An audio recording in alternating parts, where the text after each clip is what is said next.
Battle of Dusseldorf was an attempt for the French to stop the Swedish army from crossing the Rhine. The battle took place on the plains and farms just east of the city. The French army was critically delayed by confusing orders, reluctant officers, bad roads, and mud. Unlike the Battle of Planzenot, where the French took only 20 minutes to deploy, here the French took an entire hour. The Swedish also had some problems with the mud and roads. This meant that both sides would lack proper replenishment of units and medical assistance throughout the entire battle.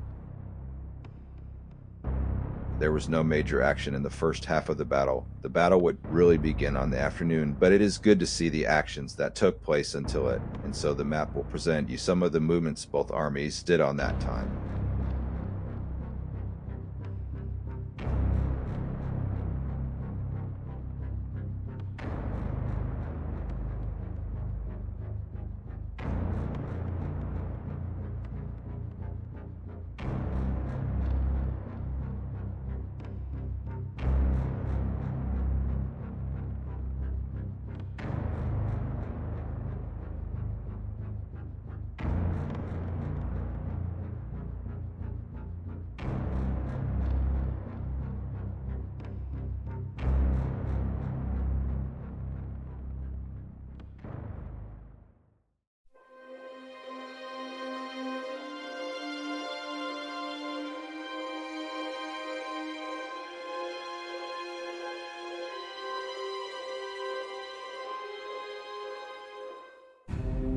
At 2 p.m., Marshal Chunk ordered Marshal Sith to lead a cavalry charge against the enemy's main battery of cannons.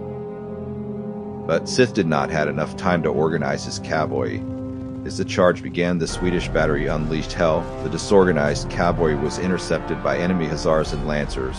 When the Marshal arrived with his own cavalry, the momentum had been lost. Marshal Aruni saw the attack failing and commanded his cavalry to support the main charge. But his cavalry was outnumbered and could not retreat on time. The charge was a complete disaster. But the Swedish disorganized themselves in their successful attempt at defending the main battery, and so Chunk ordered his left wing to attack. The French left wing began its attack, engaging cavalry and grenadiers on a farm. The rest of the wing continued, but little did he know, Marshal Sith was marching straight into hell.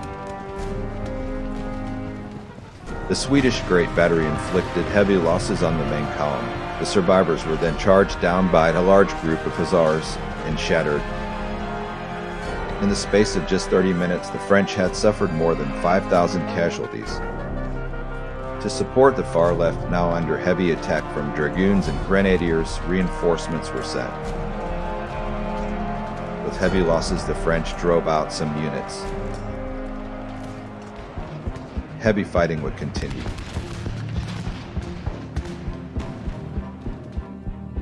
Chunk was now planning an attack on the Swedish center, just as the Swedish prepared a feint to trap the French.